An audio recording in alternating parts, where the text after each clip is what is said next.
안녕하세요. 안트기자의 밀리터리24 코리아입니다. 일본 방위성은 도서 방위용 고속 활공탄 시험 발사에서 비행 성능 등이 예정대로 확인되었다고 밝혔습니다. 극초음속 미사일 개발을 기존 일정보다 무려 3년이나 앞당긴 것으로 많은 재원과 인력을 투입했다는 것을 간접적으로 알 수 있습니다. 우리나라는 극초음속 미사일 활공형을 뛰어넘어 스크램 Z 엔진형까지 개발을 진행하고 있어 기존 나라들과는 다른 개발 방향까지 가져가고 있습니다. 오늘은 일본의 극초음속 미사일 개발 현황과 우리나라의 극초음속 개발 현황을 분석해보는 시간을 가져볼까 합니다. 일본 극초음속 미사일 3년 개발 단축, 내년에 실전 배치. 지난 2월 7일 일본 방위성은 원거리 방위 능력에 관한 사업 진척 상황에 관해서라는 짤막한 보도자료에 이와 같이 밝혔습니다. 도서 방위용 고속 활공탄은 일본이 개발 중인 활공형 극초음속 미사일을 부르는 공식 명칭입니다. 이 미사일은 이르면 내년에 실전 배치가 이루어질 예정입니다. 2022년 국가안전보장전력 등 안전보장 관련 3대 문헌 개정을 통해 자위대의 반격 능력 확보를 명시한 지 4년 만에 일본이 극초음속 미사일 시대를 열게 되었습니다. 일본 전략무기 극초음속 미사일 보유. 지난해 8월부터 미사일이 목표로 하는 성능을 내는지 확인하려는 4차례의 본격 시험 발사가 이루어졌습니다. 지난해 8월에 한 차례, 11월에 2차례 발사가 있었고 올해 1월 25일에 4번째 발사가 진행되었습니다.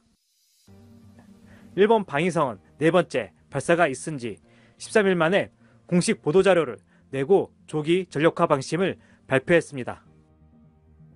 일본 방위성은 가능한 한 이른 시기에 실전 배치를 할 수 있도록 연구작업과 동시에 2023년부터는 양산에도 착수했다고 밝혔습니다.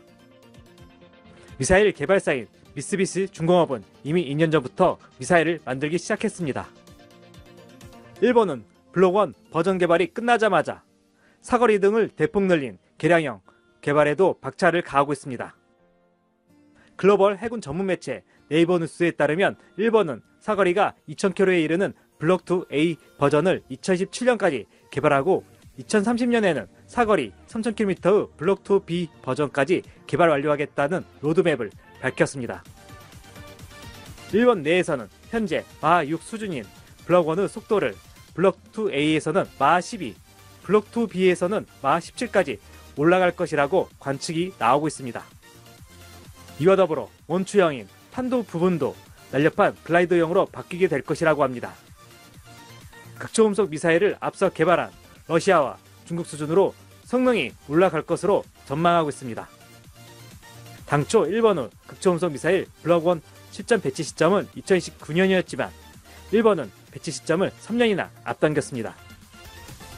블록2 개발 일정도 줄줄이 앞당겼습니다.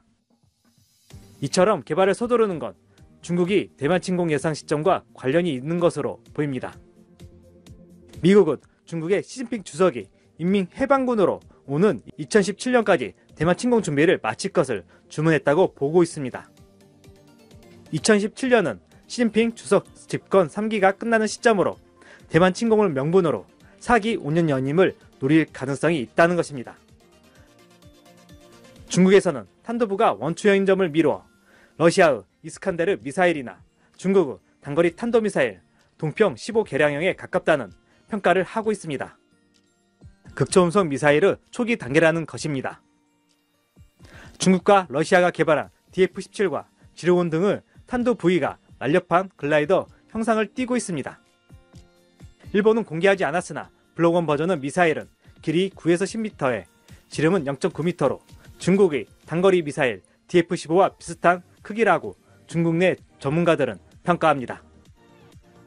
일본이 제시한 극초음속 미사일 개념도를 보면 극초음속 활공체는 탄도미사일에 실려 발사가 되었다가 일정 고도에 이르면 부스터에서 분리되어 마5 이상 극초음속 속도로 목표물을 강화해 공격하게 됩니다.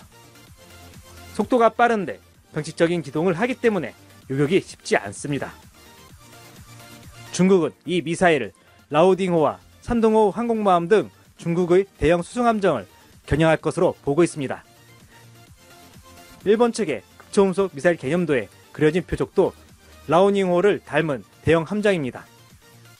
일본은 지난해 5월 미국과 함께 극초음속 미사일을 요격하는 활공단계 요격 체계를 오는 2030년까지 공동 개발한다는 데도 합의했습니다.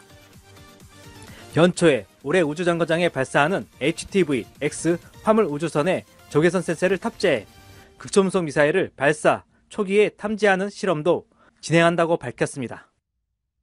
중국, 러시아의 극초음속 미사일 위협에 대응하기 위해 공수 양면에서 총력전에 돌입한 상황입니다. 일본이 3년이라는 시간을 앞당길 수 있었던 것은 그만큼 많은 R&D 예산과 인력을 투자했기 때문입니다.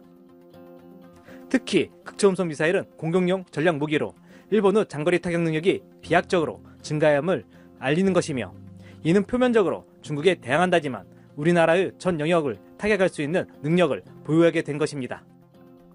전략 무기는 동일한 전략 무기로 대응해야 하기 때문에 우리나라도 극초음속 미사일 개발에 박차를 가해야 할 것입니다. 한국 극초음속 미사일 개발 현황은 북한과 같은 활공체형보다 기술적으로 어렵고 진보한 스크럼젯 엔진을 활용하는 극초음속 순항 미사일도 개발 중이며, 이 핵심 과제 중 엔진 부분을 현대로템이 진행하고 있습니다. 현대로템은 마하 10 이상으로 비행하는 극초음속 유도탄 개발이 필요한 초고온 세라믹 복합재 리딩 엣지, 초고온 내열 코팅, 경량구조 연소관, 냉각 외피 등 성능 실험 기술을 개발하고 있습니다. 현대로템은 지난해 11월 14일 2024 국방 핵심 기술 기획 성과 컨퍼런스에서 KF-11 전투기에 통합되는 극초음속 유도탄 핵심 기술 개발 프로그램을 소개했습니다. 현대로템이 핵심 과제를 맡고 있는 극초음속 미사일은 사거리 1000km 이상, 탄도 중량은 300kg 이상입니다. 고도 30km에서 최대 마하5로 약 500km를 수당 비행하고, 사거리 연장을 위해 약 300km를 극초음속으로 활공하여 연료 사용량을 절감합니다. 기존에 개발 중인 하이코어와도 차이점이 있습니다. 하이코어는 탐색기와 탄두가 통합되지 않아 전체 비행시간은 1분, 스크램제트 엔진의 작동 시간은 5초 수준으로 단시간 작동을 전제로 했습니다. 이에 별도의 냉각 설계가 적용되지 않았습니다. 하지만 극초음속 순항 미사일은 열 교환 장치, 재생 냉각 기술을 적용해 고도 환경에서 장시간 비행이 가능하도록 구성했습니다.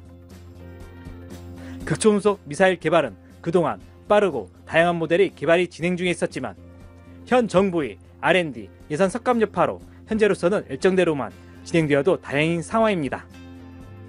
다른 나라들은 더 많은 재원과 인력을 투입해 개발 일정을 앞당기는 상황에서 우리나라도 R&D 예산 복원 및 대규모 증원을 통해 다시 속도를 냈으면 합니다.